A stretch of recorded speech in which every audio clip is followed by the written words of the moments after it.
São muitas camadas possíveis de análise da notícia científica da semana, do mês, do ano e, para alguns, até do século. A divulgação da primeira imagem jamais produzida de um buraco negro. Nessa edição de Mídia e Ciência, eu, Mariana Pezzo, falo sobre esse assunto, com foco principalmente no espetáculo que derivou desse anúncio e também no destaque que foi dado à cientista da computação, Katie Bowman.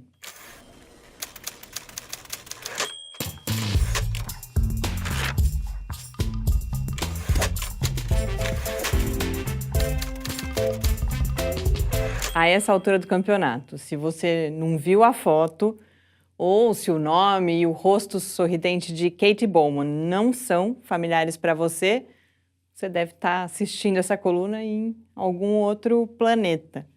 Porque nesse aqui, quase todo mundo foi exposto a um espetáculo que foi criado a partir do anúncio, na quarta-feira, 10 de abril, e não deve ser fácil encontrar alguém que negue a importância desse feito.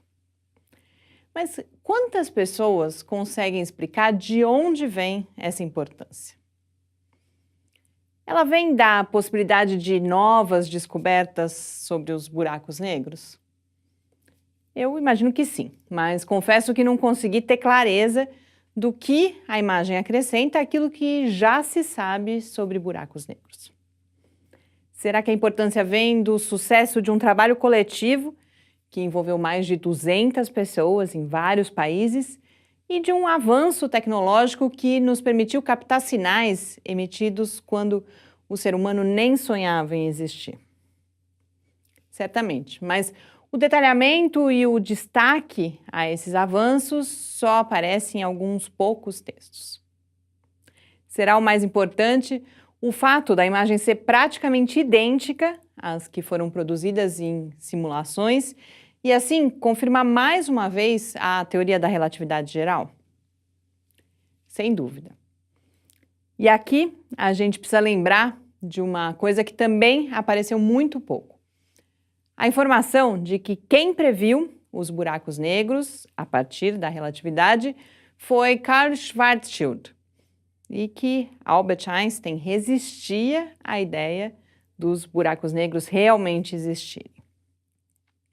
Ainda falando de provas experimentais da teoria da relatividade, é uma pena que nas matérias publicadas aqui no Brasil não tenha sido lembrado que nesse ano a gente celebra o centenário da primeira dessas confirmações, que foi concretizada em solo brasileiro. A observação do eclipse solar de maio de 1919 em Sobral, no Ceará. Mas por uma feliz coincidência, o eclipse está na capa da revista Pesquisa FAPESP desse mês. Se faltaram algumas coisas na cobertura, uma coisa sobrou. Destaque ao papel de uma jovem mulher no feito. A forma como isso se deu, nesse caso, me incomodou por vários motivos. Primeiro, pela falta de criatividade, já que a mesma história foi contada por dezenas, talvez centenas de veículos ao redor do mundo. Mas mais importante do que isso, o discurso, que foi repetido exaustivamente, me pareceu cristalizar nas entrelinhas um certo espanto com o fato de, apesar de ser mulher, Katie ter ido tão longe.